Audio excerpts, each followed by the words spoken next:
Hey, what's up YouTube? Today's video is essentially just a very slightly edited version of one of my VODs from Twitch. I will eventually have a channel specifically just for the VODs, but I did want to upload this today because I really enjoy DnD. I enjoyed talking about the DnD monsters, so I hope you guys enjoy, and if you like this type of content, let me know in the comments down below, and make sure to hit that subscribe button. Anyways, to the video. Thanks. Alright, up first, the red dragon. Adult, young, ancient, doesn't matter, just in general, red dragons.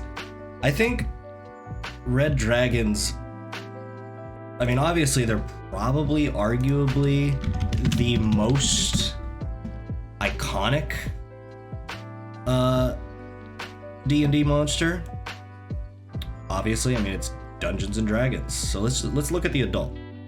As with most dragons, they got their breath. They got their breath weapon. It's super powerful. Almost all dragons also have the recharge of 5 or 6 and frightful presence at the adult or ancient age. Their bites, their claws, everything's damn powerful, specifically the bite with an extra 2d6 fire damage on top of your 2d10. And then you got your legendary actions, your tail attack, your wing, all of it's very powerful. Now, the one thing that I think is a downside to red dragons in particular is that fire is so easy to gain resistance to. It's one of the most common resistances in all of 5th edition. It's also one of the more common damage types if you're a spellcaster or that you're going to be dealing out, or that you like dealing out. Everyone loves throwing a fireball out there. Everyone, especially at the mid-tier levels, like level 8 to 10. There's a lot of fire spells that are really good, really damaging. So I'm gonna put the dragon, I might move him later. I'm gonna put him in an A, because he is also iconic. You can build an entire arc with the dragon as the big bad of the arc. Easy. Red dragons are just so iconic. They're so good, but I think the fact that it's all fire and there's so much resistance to it, as a DM, it gets a little bit disappointing sometimes in some of the fights, because it's just resisted to so often. And once everyone has resistance, the players already, even with layer actions, even with legendary actions, it's part of 5th edition is that the players just have action economy advantage over the DM always, especially if you're trying to do a one boss fight, just the one boss in the party. It can be a little underwhelming, their breath weapon. So yeah, I'm gonna put them in an A for now. They might move around later. We'll see. Aboleths. Aboleths are so much fun. I think they are one of my favorite monsters. It's definitely one of the minis that I need to get. I have yet to get an Aboleth mini. They could be a very deadly fight for mid-level groups. They can also, as stated with the dragon, they can also be the big bad of an arc, or a whole swarm of them. You could do some awesome stuff where they go to the far realm, and they come across maybe a temple to Yachak, and all the Aboleths that are worshipping the violet flame. That would be really cool. Actually, yeah, let's take a look at the regional effects, because the regional effects are always fun from a DM standpoint. I feel like regional effects aren't used enough in most games that I've seen. You can use layer effects to build the story around the arc. What is going on in the world that is causing all of this shit? What's happening? Underground surfaces within 1 mile of the Aboleth's lair are slimy and wet and are difficult terrain. That is awesome. That's within 1 mile of the lair. You can do so much with that.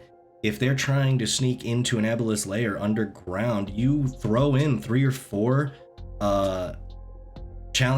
relatively challenging encounters. Nothing TPK worthy, but something that can challenge them, drain a few of their resources, or a bunch of small mobs that are easy for them to mop up, but are gonna take some of those spell slots away, take a little bit of health off the top, force them to use some healing spells, healing potions, anything else they stocked up on.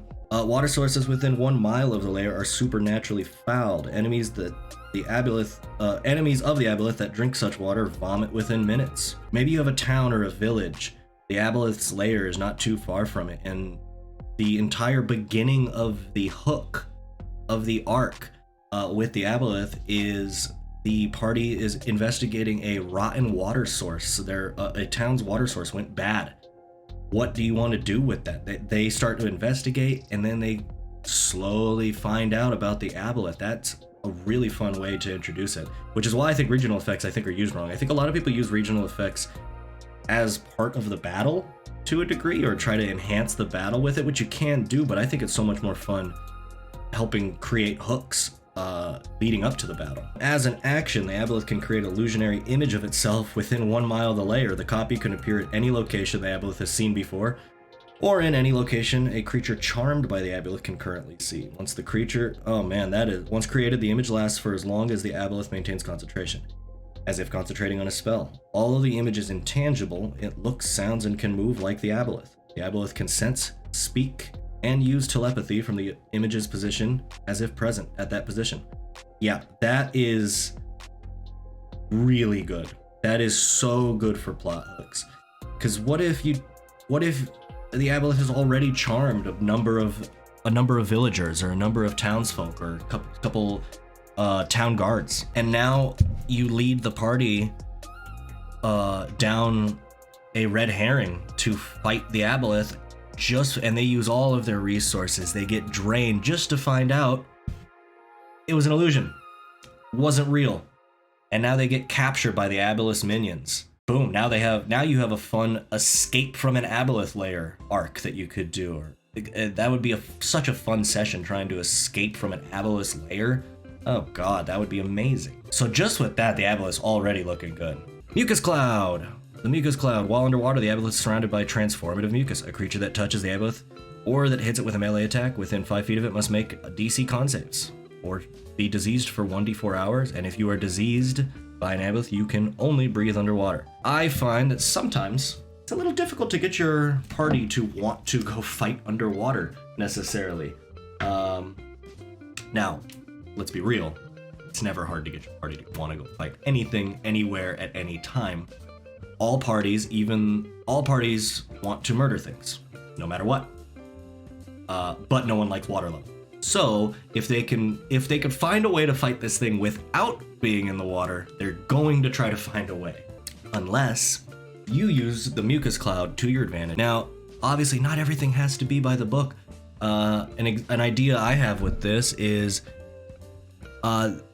maybe the mucus that causes the Mucus Cloud gets onto some of the followers, and maybe they hit the followers with a melee weapon, and then now they're forced to go underwater because that's the only place they could breathe.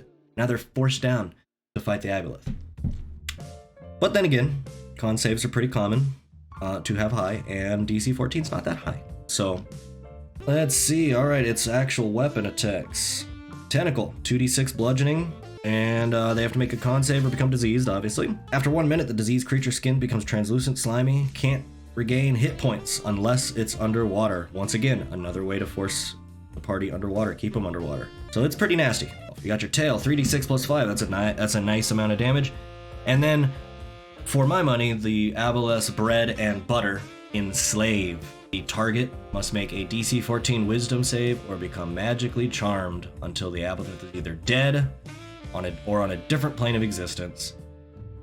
The charmed target's under the control of the Aboleth, can't take reactions, and the target can communicate telepathically with each other over any distance. So it's good. It's really good. You have your nasty barbarian, your nasty fighter that deals a crap ton of damage. They're probably not going to have a high wisdom save 9 times out of 10. I like the Aboleth a lot. I think everything about it from a DM standpoint is just really good for a DM. You could do so much with it. With that, for now I'm going to put Aboleth in S. I'm going to put it S tier. Trolls. We got Trolls next. Iconic D&D monster. Extremely iconic. They're pretty simple. They're not complicated. They regenerate 10 hit points at the start of their turn. And unless they've taken acid or fire damage, they always regenerate. They cannot die unless they have been dealt fire or acid damage. Now, with that being said, this isn't going to be that challenging for most parties of 4 or 5. unless they're fighting it at a way too low of a level, which is fine. You could do that. Throw a troll at them when you have a party of level 3s. Why the hell not? That's fun. Sounds fun. But it still probably won't be too crazy powerful. And unfortunately, the regeneration is a little lackluster. Not just if you have players that metagame and they're like, oh, we're fighting a troll, just use fire. Easy. Even if you have players that don't metagame and they pretend that they don't know about the fire or acid weakness, like I said earlier about with the dragon, it's just really common to have fire damage in your party in some way, shape, or form. You got a wizard low-level wizard who's throwing out a firebolt every other turn. Boom, there we go. Now they're fighting a regular monster. It's because he always throws out a firebolt. And their bite and their claw, honestly, not all that intimidating. The claw 2d6 plus 4, I mean, that is good. That is a good amount of damage, especially for fighting level 3. So yes, like I said, level 3s, yeah, this could be a tough fight. There are always ways to make any fight a tough fight, but I think overall trolls are a little lackluster. I don't think there's a ton you can really do in terms of, I don't think you can make a troll the big bad of an arc. I think it's, no matter what, it's going to be a little underwhelming. I mean, you can always do it, and I'm sure there are DMs that are way better than me that have done it very successfully. I don't personally like it that much. I think that they're a very good wandering monster for a party, or a really cool side quest. Maybe they find an upturned cart that was attacked by a troll, and as they investigate, the troll's still around, attacks them, something like that. Maybe the troll gets away, and then they chase it down. I think there's a lot of cool side quests that you can do with it, but I don't think it's, from a dungeon master standpoint, one of the better monsters. I think it's a little disappointing most of the time. I'm actually gonna put trolls in the sea. All right, the legendary Tarrasque. One of the more legendary monsters. Most people, when you're first starting D&D and you ask anyone, what's the strongest monster we can fight? What's the most devastating thing that we could fight? They're usually going to get a reply that says the Tarrasque. And I think in older editions that was true. Let's go through some of this and I'll explain why I don't think that's true anymore. I think the Tarrasque is actually a little underwhelming nowadays. AC 25, very high AC for 5th edition. Extremely high. Hit points 676 on average. Yeah, that's a lot. That is a lot of hit points for your average party, especially unless you've decked them out with magic items and you over power crept your players, which relatively easy to do. But if you stray from that, yeah, I'm not gonna sit here and say that the Tarrasque is an easy fight. It's absolutely not. It's immune to fire, poison, and any non-magical physical attack. It's immune to being charmed, frightened, paralyzed, poison. Blind sight of 120 feet, so it doesn't even need to see. Magic resistance. It's got advantage on any sort of spell that has to do with magic. And a reflective carapace. It's mean. It's a very mean monster. It's a siege monster. It knocks everything down. Its horns deal 4d10 plus 10. Its tail deals 4d6 plus 6 and has a chance of knocking you over with a DC 20 strength save. All of this sounds terrible. Frightful presence with a DC 17 save. And then it can swallow you. And when you're swallowed, you take 16d6 acid damage inside the stomach at the start of all of your turns. Or at the start of each of the Tarrasque turns, I mean. Sorry. And you have to deal 60 damage to even have a chance of it getting rid of you, in order for it to spit you out, it needs to roll a DC 20 con save. Thankfully it's con, but it has a plus 10 con. So it only needs to roll a 10 to not spit you out. 10 or higher. So yeah, it is mean. Now let me get to why I don't think it's that great. Tarrasques of old, in older editions, were just terrifying. And I'm not gonna go on a rant about how, older editions were so much better, because I don't think they are. I think 5th edition is actually one of the best editions that's ever come out. I love 5th edition. But the Tarrasque is simply just a giant, heavy damage hitter. You have enough spellcasters in your party that can just litter the field, make everything, not target the Tarrasque with magic, but just make it harder to fight him. You have resistances out the wazoo to all of damage resistances. You have damage bonuses. The party's gonna whittle this thing down. Yeah, the Tarrasque might be able to take out one or two of them. Maybe, and that's a huge maybe because, let's be real, what level are you throwing the Tarrasque at your party at? Probably 18 at the very minimum, and even then you're kind of a mean DM. You're talking about probably 19 or 20, and not only are they already super powerful adventurers at 19 or 20, and they have a ton of different resources, at that point they're probably decked out with a bunch of really good magic items. You've probably doled out the magic, like the best magic items that you've inserted into your game to them by then. And then they just whittle the thing down. They got action economy on it.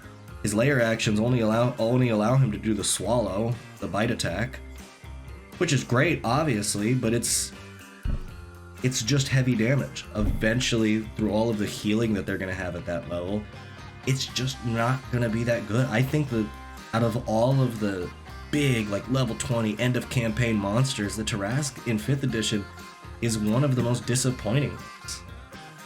So I'm gonna put the Tarrasque. God, I want to put him at F so bad, but I think I'm just being too mean if I do that, just because he is an intimidating monster. I don't want to undersell it. It's just that by the time you fight him, there's nothing that makes him interesting as a fight mechanic. It's just he wallops people really fucking hard. I'm gonna put him in D. He might move down to F by the end of this, but I'm gonna put him in D for now. I don't really like the Tarrasque from a DM standpoint. I think there's so many cooler things you could do at those levels, at those higher levels. Next up is the Lich. Let's just start from the top. Liches, 17 AC. Not too bad. Not great. Not meant to be great, but not too bad. 135 hit points. That one's a little disappointing, but it's not that bad because as anyone who knows anything about Liches, they all have phylacteries.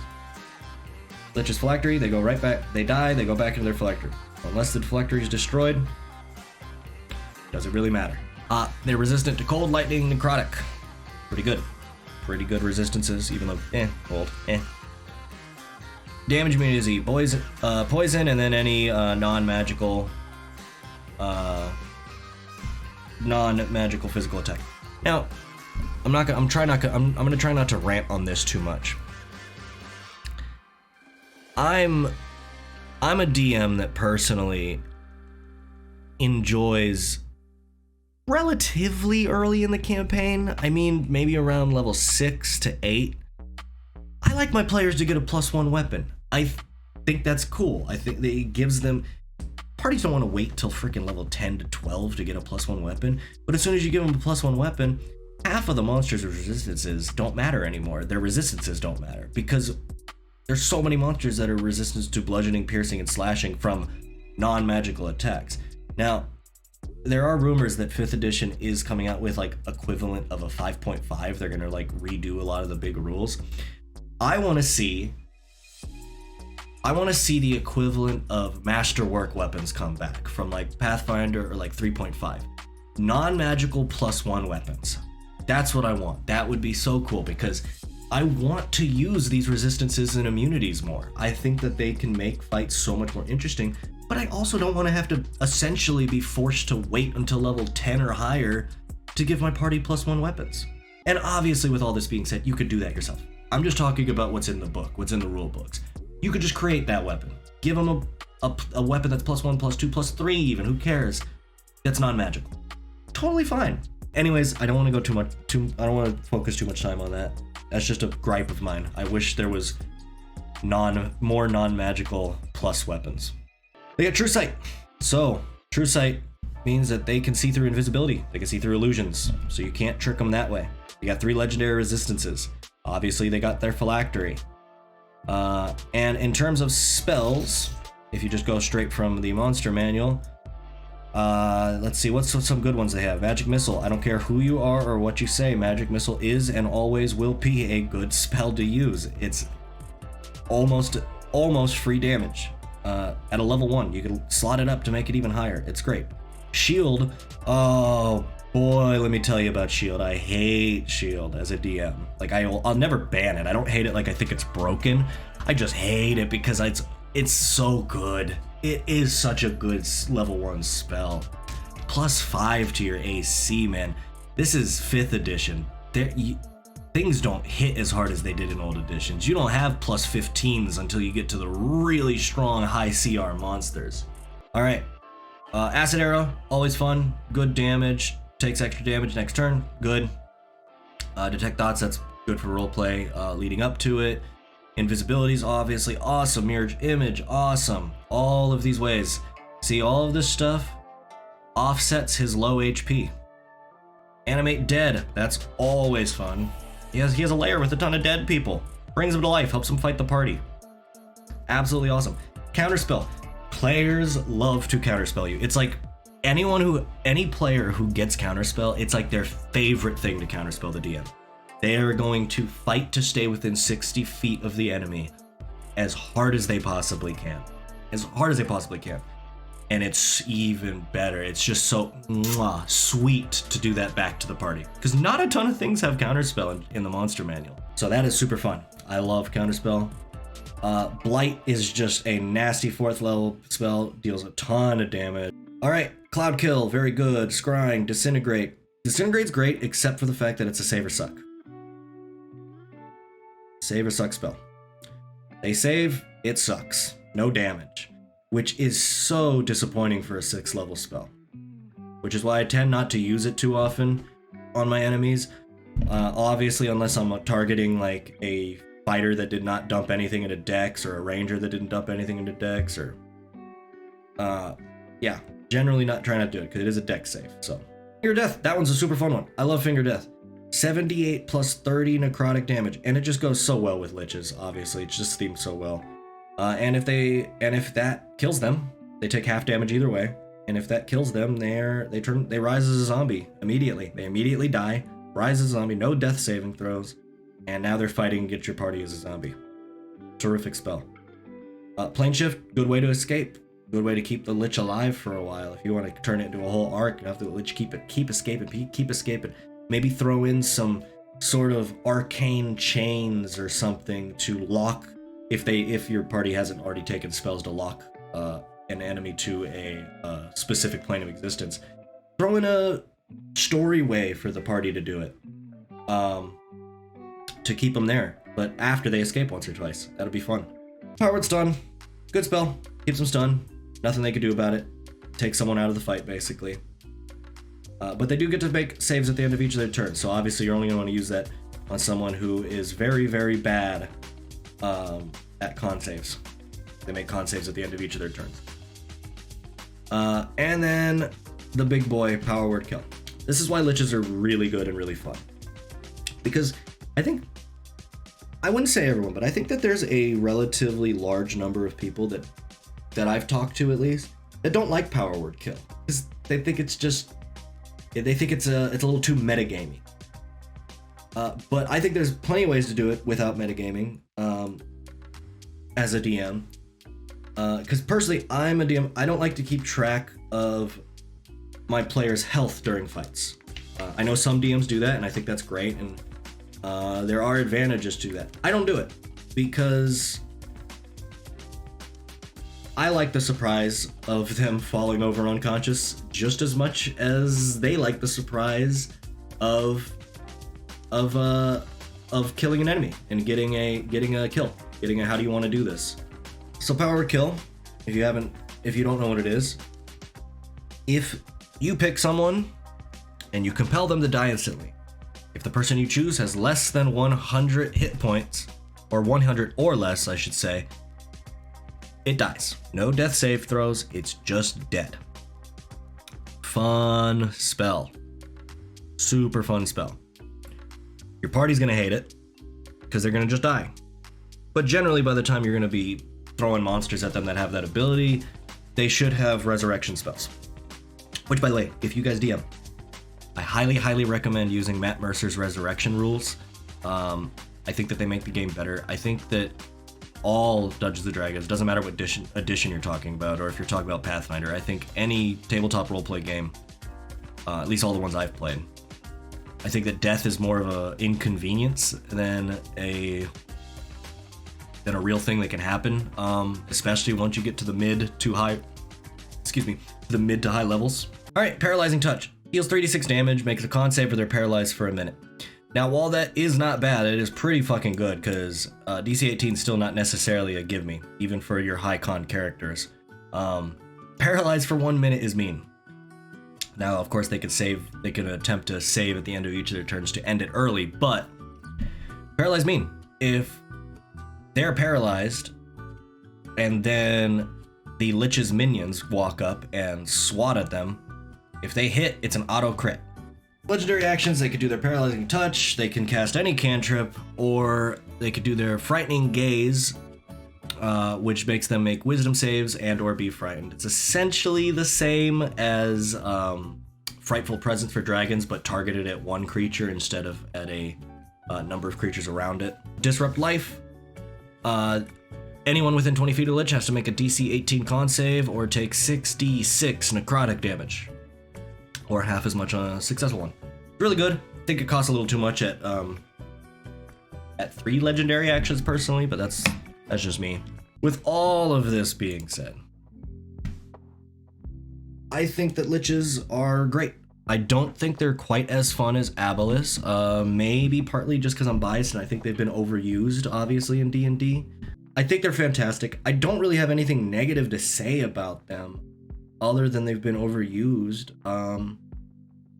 and that unless you super buff their health, they're no good in a one-on-one fight. But really, if you're running a Lich, who wants to do a one-on-one fight anyways? They're gonna have zombie minions everywhere. That's how it should be. So I'm gonna put them in B. I'm gonna put them ahead of the Red Dragon. I mean in A, sorry.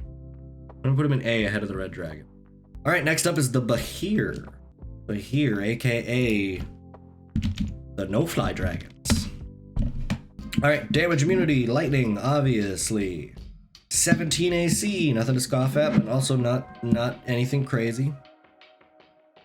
Their bite deals 3d10 plus 6. Their constrict deals 2d10 plus 6 and 2d10 plus 6 bludgeoning and slashing. So 4d10 plus 12 is what it really does. And they are grappled. And then they got their lightning breath that recharges on a 5 or 6. 12d10 in a straight line with a DC 16 dex save. And then they can get swallowed. And then they can swallow people. Nowhere near as bad as the Tarrasque, obviously. Only 66 acid damage at the start of each of the turns for anyone who's still in there. And you only have to deal 30 damage to try to get it to throw up. But it does only need to make a DC 14 as a +4 con.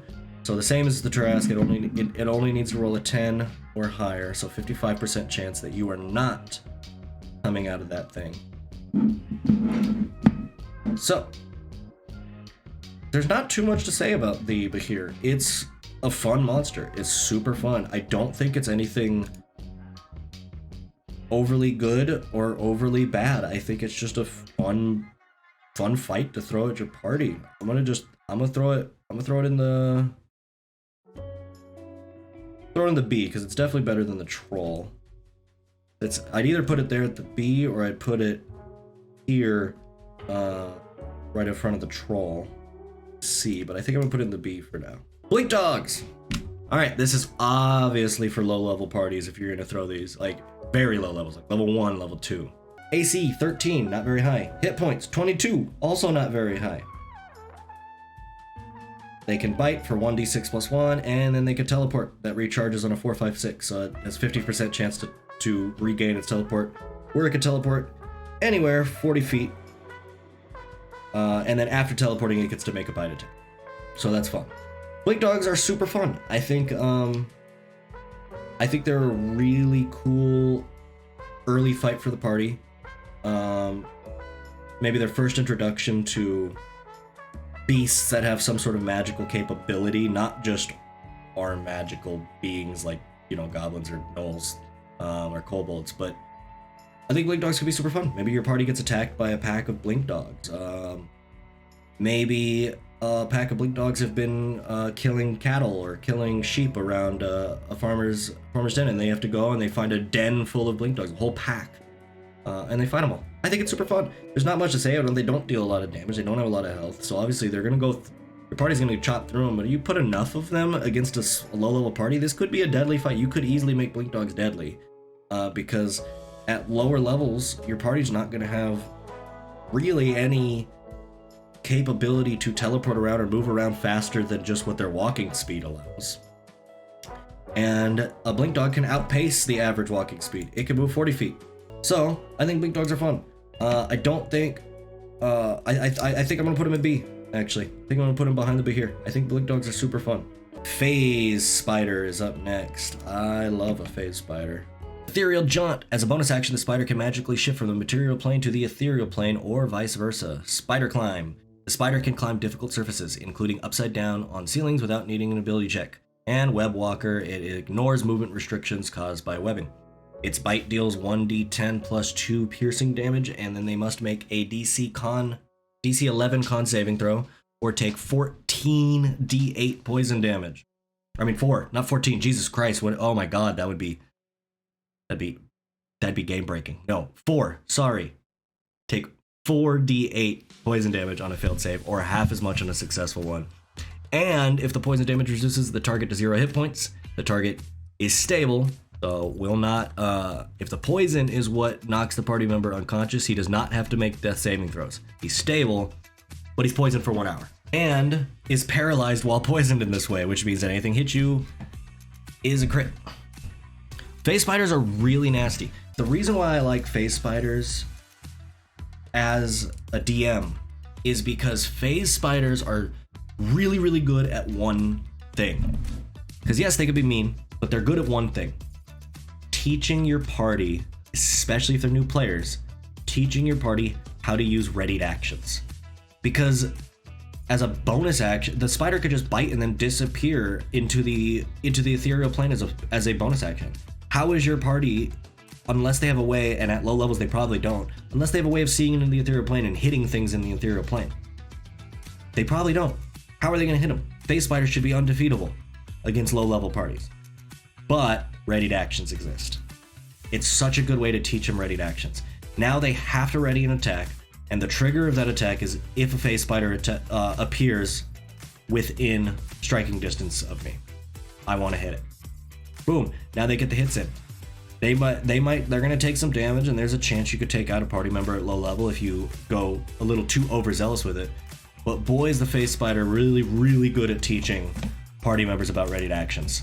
I love the Phase Spider for that reason. I'm putting it A, behind the Red Dragon.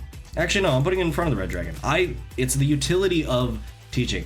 I love playing with new players. It's probably my favorite group to play with, is with brand new Dungeons & Dragons players. And the Phase Spider, I don't think there's any creature that I can think of better at teaching about readied actions than the Phase Spider. It's just so good. All right, Kobolds. Kobolds are next. It almost seems like an injustice to bring up the Kobold sheet, because obviously there's nothing special about this. It's got an AC of 12. Garbage AC. It's got 5 hit points. 5. Even if you max out the hit points, it still only has 10 hit points. And that's max. That's max. By the book max. Their dagger deals 1d4 plus 2. Their sling deals the exact same. They only have a +4 to hit. Even at low levels, that's hard to hit things. They have sunlight sensitivity. You can't even fight them out in the sun. Can't bring them out into the sun unless you want to give them all disadvantage on their attack rolls. They do have Pack Tactics. Pack Tactics is good. That gives them advantage. You want to find the day, but with Pack Tactics, yeah, you won't have advantage, but you'll cancel out the disadvantage from the sunlight sensitivity. But Kobolds, and the reason why DMs use them all the time, are good because you just stack them. There's a ton of them. If you buy an entire pack of Kobolds and you have like 30 freaking Kobold minis, and you're wondering, you're like, man, I got this level 3 to 5 party. And I'd really like to do a fun Kobold encounter, but I don't know how many Kobolds to use for the encounter. Just randomly grab into your giant pile of Kobolds, and however many stick when you pick it up, when you pick them up, just how many, that's the right number. That's the correct number. Doesn't matter. Just throw a crap ton of kobolds at them, throw traps in there. Kobold encounters are less about the monster. They're more about the story around the fight and the traps that the kobolds lay. And they're fun in terms of RP too. They could be like fun little cultists and stuff like that. I like to use kobolds as shopkeepers sometimes. Like just totally non-crazy, non-evil kobolds just as a shopkeep. They're fun. I like kobolds. I am going to though. I'm going to put them at C because I don't think there's anything. I think the only thing that they really teach your party is how to avoid traps and maybe how to deal with a large number of creatures. But from my experience, the party will learn nothing from that encounter because all they're going to think is every time I hit, it dies. And that's about it. The mighty Kraken. Woo-hoo-wee. Look at that bad boy. AC 18. Fucking 472 hit points on average. All the saving throws, except for charisma, I'm sorry. Immune to frightened and paralyzed. True sight of 120. It's a CR 23, so this is a end game fight. It's got the bite. 3d8 plus 10. Obviously grappled if you get bit, and you take 12d6 acid damage at the start of each of your turns once you get bitten and swallowed. There is no separate swallow attack. It's just if you get bitten, you get swallowed. You are swallowed by the Kraken, period. And you must deal 50 damage to even get it to try to make a save, which is a con save of DC 25, and it has a plus fucking 14 to con. Very low odds that you're getting thrown up. You're probably going to be doing the rest of the fight on the inside of the Kraken, starting every Kraken turn with 12d6 acid damage. Tentacles, 3d6. 3d6 plus 10, plus you're grappled with an escape DC of 18. And then it can fling you, which if it strikes, you only deal 1d6, but you know, for every 10 feet that you were thrown, so it's usually not going to be too bad, I guess, depending. Lightning Storm. Kraken magically creates 3 bolts of lightning, each of which can strike a target that the Kraken can see within 120 feet. Target must make a DC 23 Dex save, taking 4d10 lightning damage on a failed save or half as much on a successful one. That is not bad. Nice spread damage. And then it's got its legendary actions. It can do a tentacle attack or a fling attack. It can do the lightning storm, and then it can do the ink cloud. While underwater, it can expel ink. 60 feet of it. That's a lot of ink. The cloud spreads around corners, blah, blah, blah, blah, blah. Each creature other than the Kraken that ends up in there must succeed on a DC 23 con. That's not an easy con to make. Taking 3d10 poison or half as much on a successful save. Now, that's not bad. That's pretty good. It sucks that it uses all 3 of your legendary actions.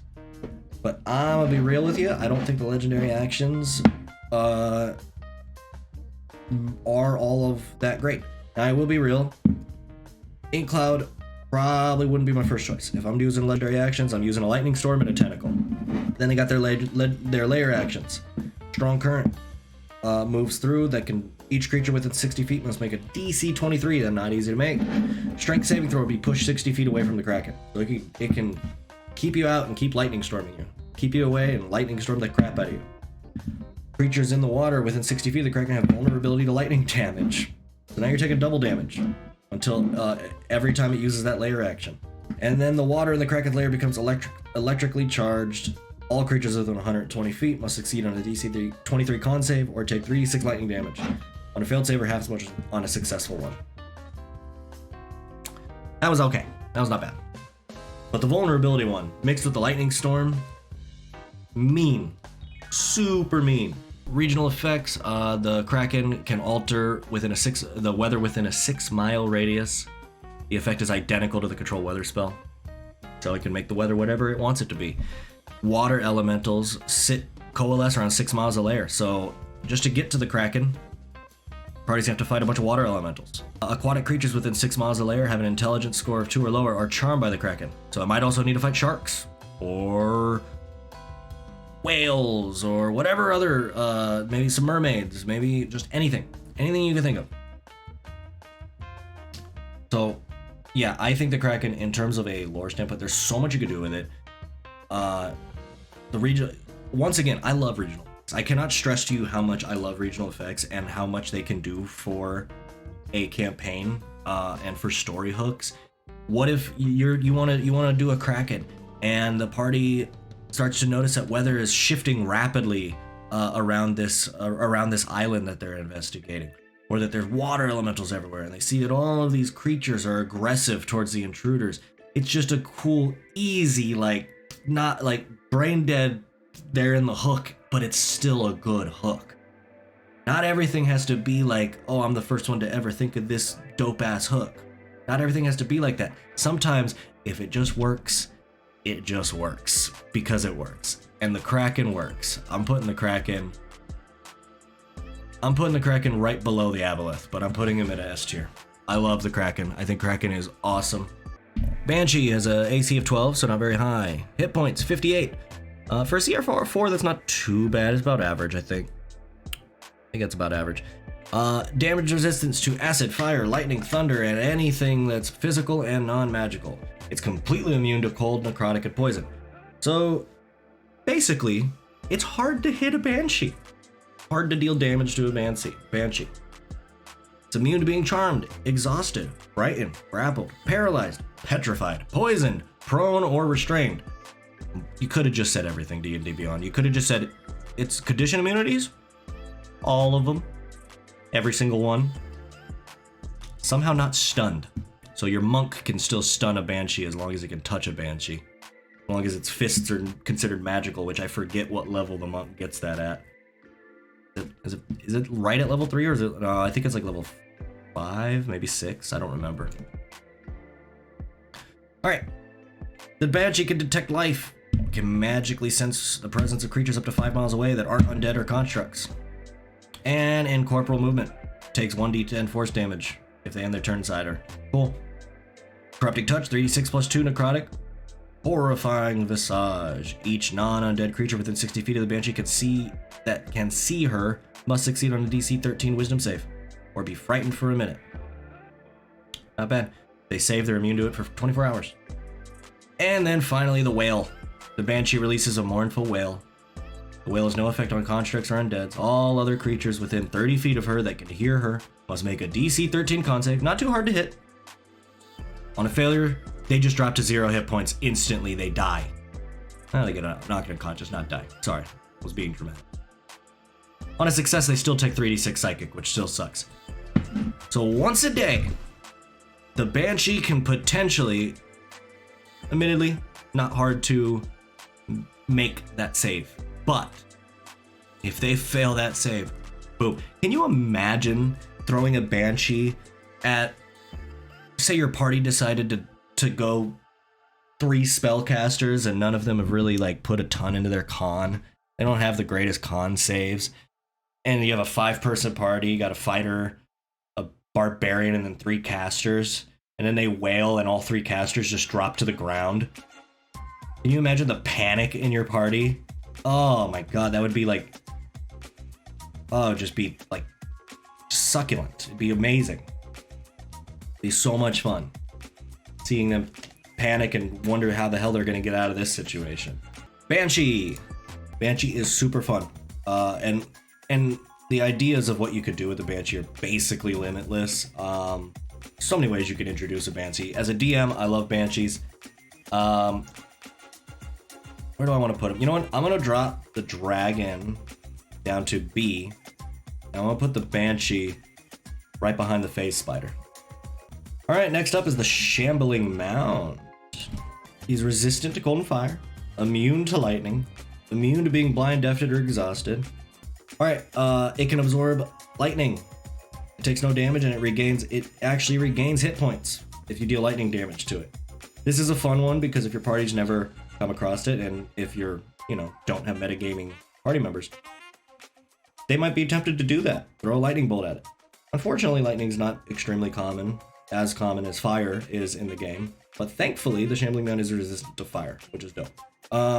It's got a slam attack for 2d8 plus 4. It makes 2 slam attacks, and if they both hit, it can grapple the creature.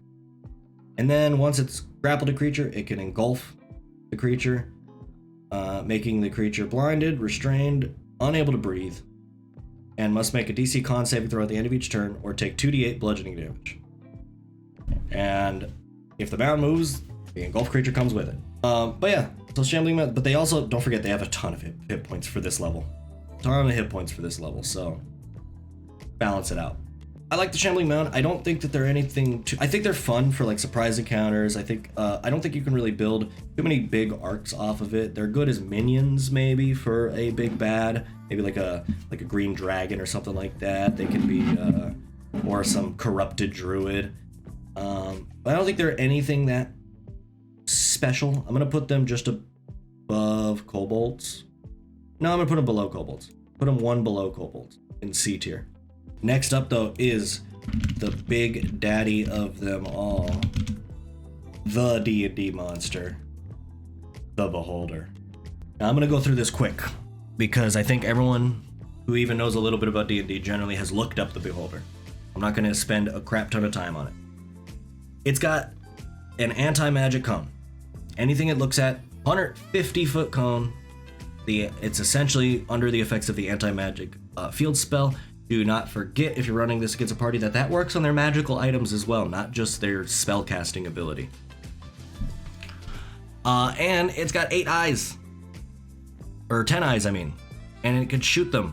Unfortunately, it's random shots, because if it wasn't random, you just shoot Death Ray and Disintegration Ray over and over again at people.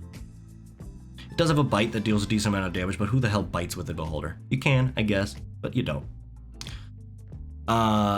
Only time you bite with a Beholder is as a opportunity attack because they decided to walk away from your Beholder for some weird reason. They got the Charm Ray, they can charm you. They got the Paralyze Ray, they can paralyze you for a minute. Fear Ray, they can make you frightened for a minute. Slow Ray, they can essentially cast the slow speed on you. I think it's a little nicer than the slow spell, but it's still. Enervation Ray, take 8d8 damage. Necrotic. Or half of it. Telekinetic Ray.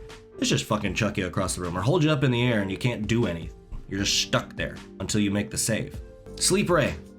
Make you go to sleep for a minute, unconscious. Petrification. Turn you to stone. Disintegration. Take 10d6 force damage. But once again, it is save or suck, just like the disintegration spell. So if you save, you don't take any damage from that. Which is good for you as a party member. But if you get killed by this 10d8 force damage, you get turned into fine gray dust. No death saves. Just, you're dead. You're dust now. Which means that a lot of the resurrection spells won't work on you either. And then finally the Death Ray. Make a dex save or take 10d10 necrotic damage. And if it reduces you to 0 hit points, you are dead. It's got its lair actions, which essentially it can make difficult terrain around it. It can sprout appendages out to grab and grapple creatures. And it can make one of its eyes open up and shoot at someone out of a wall. So, and then my favorite, regional effects. Creatures within 1 mile of the Beholder's lair sometimes feel as if they're being watched when they aren't. This is super fun to just mess with your players with this. Just mess with them. They're gonna. You just keep describing how they get this. How the hairs on the back of their neck just start to climb, and they keep looking behind their shoulders, looking because they could have sworn someone was just watching them. Nine times out of 10, they're not going to think it's a Beholder regional effect, obviously. They're going to think that there's someone watching them, and that maybe you have an invisible creature following them, and you're going to make them paranoid as hell, and it is fun. They're going to be locking all their things up when they go to bed for absolutely no reason. They're going to be doing everything they can to thwart the invisible people you have stalking them when there's no one. And then the other one, when the Beholder sleeps, minor warps in reality occur within 1 mile of its lair and then vanish 24 hours later. Marks on cave walls might change subtly, or an eerie trinket might appear where none existed before. Harmless slime might coat a statue and so on. These effects apply on only natural surfaces and to non-magical objects that aren't on anyone's person. Pretty cool. Once again, just another way to make the players paranoid. So they already have a feeling that someone's following them. They're already being paranoid, and then maybe they wake up the next day and their stuff that they locked up is switched. They locked their stuff up in lockboxes, and maybe the paladin stuff is where the rogue stuff was, and the rogue stuff is where the paladin stuff was. They're gonna lose their minds. They're gonna go absolutely insane at your table, wondering what the hell is going on, and it'll be super fun. I think Beholders, the one thing I will say about them is I think they're rated a little too high in challenge rating. I don't think that they should be CR 13. I think they should be like a CR 10. Because everything does come down to the randomness of the dice, which in and of itself is D&D, and it is super fun. I'm gonna put a Beholder below a Lich, but above a Phase Spider. So I'm gonna put them right there in A. All right, Bodax. Now, I don't know if you were to look up a list of the most iconic or the most fun D&D monsters. I don't think that many people out there are talking about the Bodak.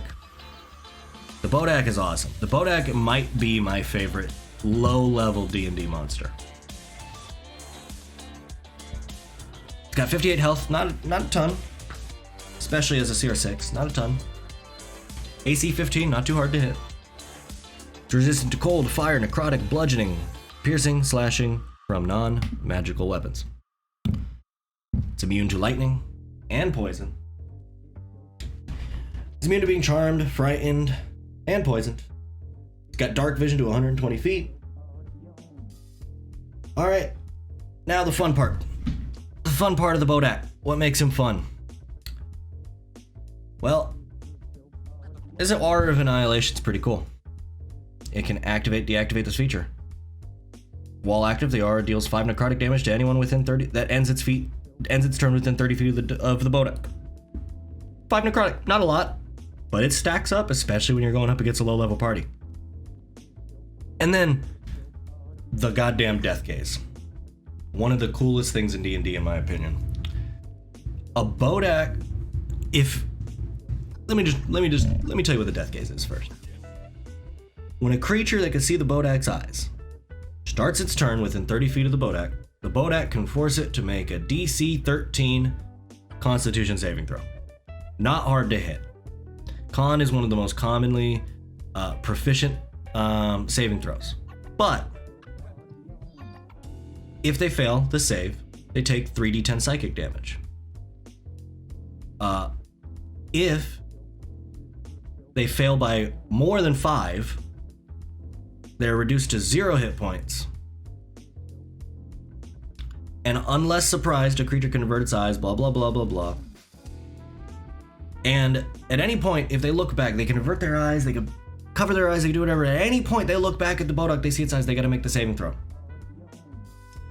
And there's nothing that says that, oh, well, once you save, you're immune. It just keeps happening. So they're gonna have to fight the entire time at disadvantage because they're averting their eyes. And just like the Banshee, just getting reduced to 0 hit points, just instantly. You could theoretically drop a level like 15 wizard who's never invested in con at all with a freaking CR6 creature. The Bodak is just good. It is so good. Now, with that being said, it's not a great for storytelling. It's not going to be like, I'm going to create a whole hook around the Bodak. It's going to be a minion, or it's going to be something creepy to add into your dungeon. So I'm not going to put it crazy high. I'm going to put it at the top of C, right above the troll. Purple Worms. Who doesn't love a purple worm? AC of 18, average hit points of 247. It can tunnel. It can multi-attack with a bite and its stinger. The bite that deals 3d8 plus 9. If the target's large or smaller, it must make a DC 19 dex saving throw or be swallowed by the worm. Which means most of your party is going to be swallowed by this worm. You take 66 acid damage if you're inside of the worm. All the way inside the purple worm. You have to deal 30 damage to get it to make a save to throw you up at a DC 21 con, and it's got a plus 11 to con. So once again, 10. That seems to be the theme here. Most of these creatures only have to roll a 10 to keep you down. And then the tail stinger. 3d6 plus 9, plus you take 12d6 poison upon failing a con save, and you take half that poison either way if you save. So it's a good monster. It's very good. It's very strong. Unfortunately, it doesn't have regional effects, in the book at least. It doesn't have regional effects or legendary actions. But for just a straight up non-legendary, non-boss monster, it is very good. And what makes it even more fun is it's got a 30-foot burrow speed. So once it swallows someone, if it starts to be like, hey man, I'm taking a lot of damage, I'm not really down with the amount of damage I like. I don't think that amount of damage is good for my health. Then it just, with the creature or creatures that it's already swallowed, just be like, you know what? I'm out. Peace. It's been dope. It's been real. I'm out. And they just burrow underground super fast.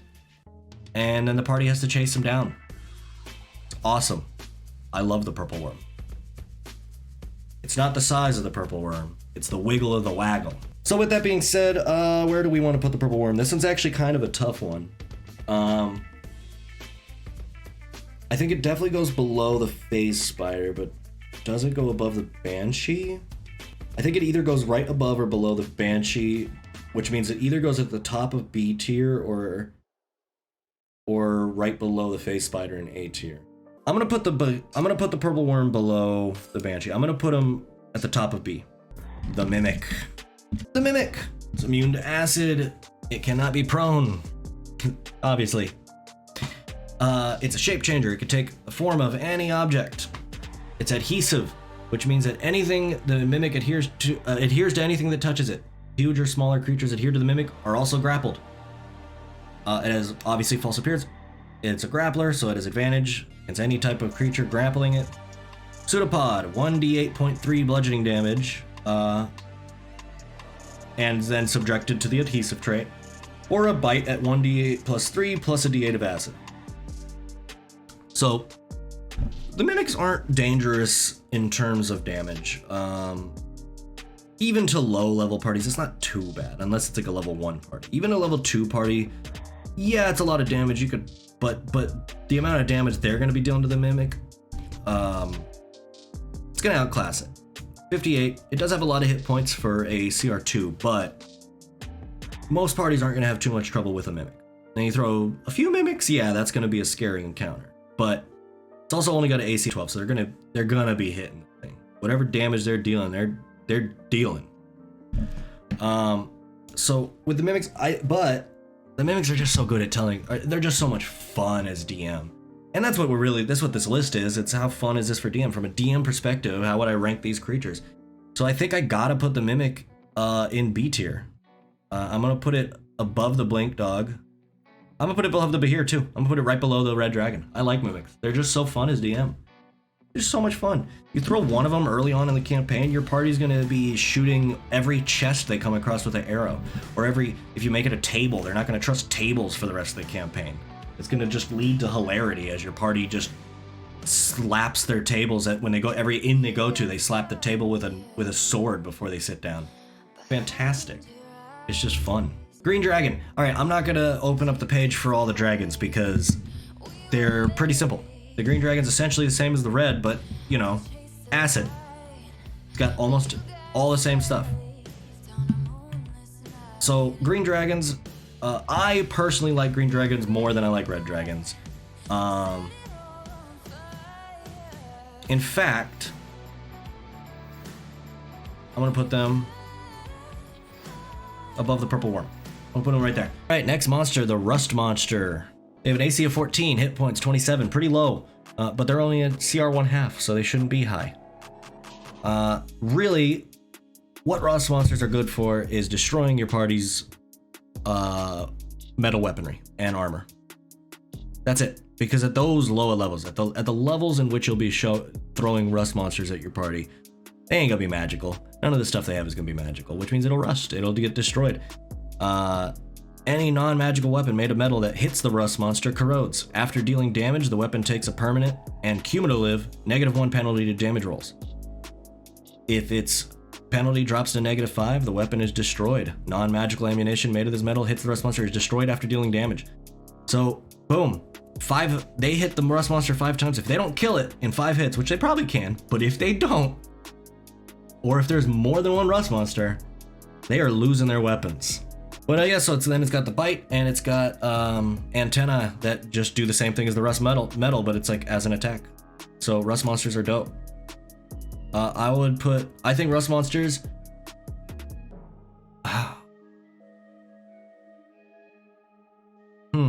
Where would I put a rust? You know what? I'm gonna put a rust monster just above the Banshee, because I think it can teach players that it's not just losing hit points that could be scary in D&D. There's other things, so I think that's good. So I'll put the rust monster right above the Banshee there. Remorazes. Remorazes are pretty simple. They deal a butt-fuck ton of damage. They deal so much damage, especially at their challenge rating. And similar to the purple worm, they could just dive on down and just run away from you. And I believe they're faster. So Remorazes, really, really good creatures, especially one of my favorite creatures whenever your party first hits like a northern snowy area, boom, throw some Remorazes at them. So they're just fun. Fire, ice, fire and cold damage, it's just good. I'm gonna put the Remoraz right above the purple worm because I think they're pretty similar. Owlbears. Owlbears, while very iconic to D&D, I think do not quite stack up necessarily in terms of what a DM wants in a encounter for a low-level party, because they don't really do anything. They just hit hard, which is fine. There's nothing wrong with just hitting hard. They're fun creatures. You can make a really fun encounter with an owlbear, but I look for a little bit more interesting stuff when I'm ranking with a ranking. So owlbears, they're going right above the Tarrasque. All right, Dracoliches. Think everything the Lich has, everything the dragon has. Combine that together, and that's a freaking Dracolich. And they have my favorite thing, which I've already said multiple times in this stream. Or no, they don't. I lied. Maybe it was the red one. Could have sworn they had regional effects. Yeah, here we go. That's what I was looking at. They got regional effects. There's so much you could do with it. There's just so much you could do with it. Yeah. Easy clap. They are S tier. I think they're a little worse than the Kraken personally. I just like the Kraken and the Aboleth more. So yeah, I'm putting the Dracolich S tier. Dracoliches are awesome. Gelatinous Cube. Everyone knows Gelatinous Cube. They could be used as traps. They could be used as just straight up monsters. They deal a pretty decent amount of damage for when you're going to be fighting them. And the mini is just awesome. I have a Gelatinous. I would pull it out, but I don't want to go through my whole case. The Gelatinous Cube mini, you can take the bottom off, put the another person's mini on it, close it so that they're inside. It's just so much fun. The Gelatinous Cube is awesome. I'm gonna put the Gelatinous Cube. Let's see, where would I put them actually? You know, I'm gonna put them right above the Mimic. I think that makes sense. I think that they're similar funness as a DM to the Mimic. They're fun for similar reasons. So I'm gonna put them right above the Mimic. Gnolls. This is simple. They're essentially hyena kobolds. I like them a little better than kobolds just because I like the design more. So they're going right above kobolds. That's it. Simple. There's nothing that special about them in terms of anything new that they bring to the table. for D&D. Mind Flayers. Mind Flayers are good as a storytelling device. They're one of the best. There's not much else to say. I mean, there's so much you could do with them. Yeah, in terms of actual statistics, they're not really like anything super fantastic, you know, other than the fact that obviously they could kill you like way easier than most creatures. And their Mind Blast is dope. And also, there's a bunch of different variations of Mind Flayers. So just in general, Mind Flayer, from a DM standpoint, with Dominate Monster, they can run away with Plane Shift. They're just good. I'm gonna put them just below Liches, because I like Liches just a little bit more. I think it's a little bit more fun to build hooks around Liches and easier to build hooks, more obvious to build hooks around Liches. Mind Flayers, I think, to make it really good, you got to get a little bit more creative. So I'm going to put that, just behind a Lich. Balors. When they die, they explode for 20d6 damage. They have a Fire Aura, where anyone that hits them takes 3d6 damage. And just starting your turn at the near them takes 3d6 damage. And then they hit for 3d8 plus 8, and 3d8 lightning. Plus 2d6 plus 8, 3d6, they just got damage at the wazoo. They can teleport. Unfortunately, it's a whole action, so you're not going to be using that often. But, and yes, you can easily, if you get creative, you can build a whole arc around Balors and have the Balor be the final boss of that arc. Hell, even the whole campaign. A Balor is powerful enough that as long as your campaign isn't going to 20, Balor could be the end-all be-all of a campaign. They are really good. Once again, I'm personally, as a DM, I like things that are just have a little bit more, something more interesting than just I hit really hard. But they're still really good. I'm gonna put them at the very top of B. Displacer Beast. Makes 2 attacks, tentacles. Basically 2d6 damage plus 4. Not bad, pretty good. And the Displacer Beast projects a magical illusion that makes it appear to be standing near its actual location, causing attack rolls to have disadvantage. So it's hard to hit them.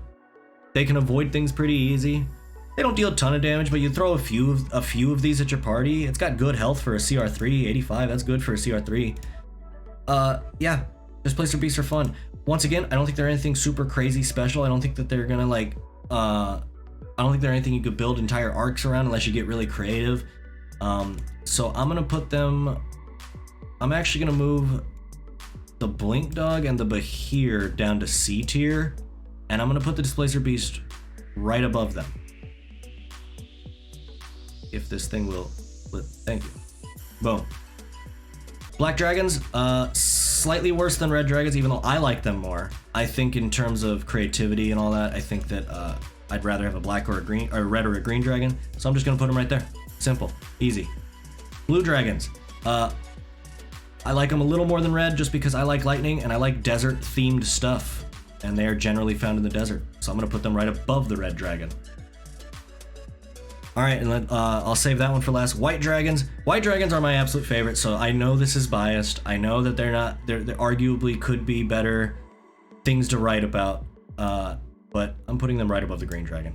I love White Dragons. I think they're so cool. I think there's so much cool shit you could do with them. You get the Ancient White Dragon, you read the regional effects and the blizzards and everything. Oh man, they're just so cool. All right, and the last one. The Slad. Or Slod, however you pronounce it. There's a ton of different colors of Slads. They all do different things. You got the blue Slad that has is kind of just the beat stick. Got the death Slad. Got a bunch of strong spells: Fireball, Fear, Cloud Kill, Plane Shift to escape. Great Sword that deals a bunch of damage for essentially 4d6 plus 5. You got the Gray Slads, which are essentially death Slads without a couple spells. Green Slads, they got spells and they hurl flame and they got a staff. And then the Red Slads, also just beat sticks, but then they can, lay eggs inside of you to create more Slads. So yeah, The slaads are awesome. I think they're really cool. I think that they're underused. I don't see, like, especially on online D&D games, I don't see them as often as I would like to, because I think they're really cool. I think you can do a lot with them. I think you can build a whole arc around them, in similar ways that you would build an arc around mind flayers. I think it's a very similar concept with slaads. So I'm gonna put them. I do think beholders are still better than slaads, but I'm gonna put them right behind the beholder, and right in front of the face spider. And I think that's it. I think that's my ranking. I think, as I said, nothing's probably going into F. If I were to drop anything into F, it'd be the Tarrasque, and I love the Tarrasque. That's why I didn't want to put them in F.